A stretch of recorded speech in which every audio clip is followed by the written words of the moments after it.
চারপাশে ঘন বন, বাতাস আছে কিন্তু কোনো শব্দ নেই।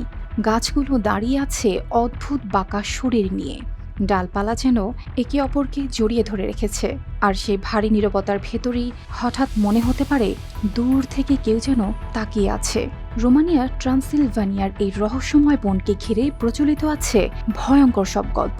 বহু মানুষ নাকি হারিয়ে গেছেন এর জটিল গোলকধাঁধায়। 200 ভেড়া নিয়ে ঢোকা এক মেষপালক আর কখনোই ফেরেননি। আবার এখানেই নাকি আকাশে দেখা গিয়েছিল ইউএফের মতো অদ্ভুত আলো। সবচেয়ে রহস্যময় বিষয় হলো বনের মাঝখানে এমন একটা জায়গা আছে যেখানে আজও কোনো গাছ জন্মায় না, ঘাসও হয় না।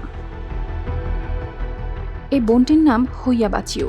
রোমানিয়ার ক্লাস নাপোকা শহরের কাছে প্রায় 250 হেক্টর জায়গা জুড়ে দাঁড়িয়ে আছে এটি। দিনের আলোতেও বনটি অস্বাভাবিক মনে হয়। গাছের কাণ্ড সোজা নয়, অনেকটা পেঁচানো। ডালগুলো যেন অদৃশ্য কোনো চাপের ভেতর পাকিয়ে দেওয়া হয়েছে।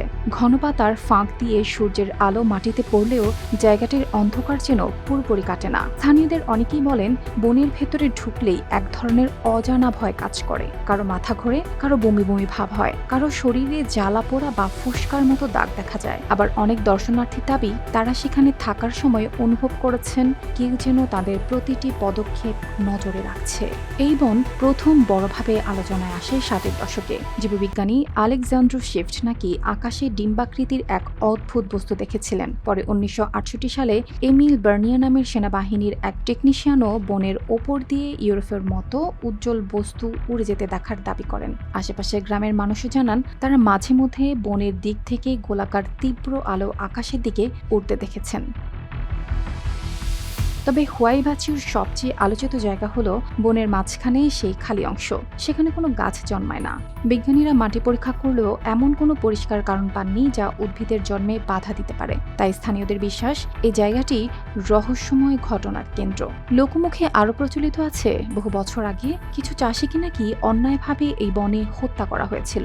তাদের অতৃপ্ত আত্মাই নাকি এখনো গাছের আড়ালেই ঘুরে বেড়ায়। তাই কখনো শোনা যায় নারী কণ্ঠের কান্না, কখনো চাপা হাসি, কখনো আবার অচেনা ফিসফিস।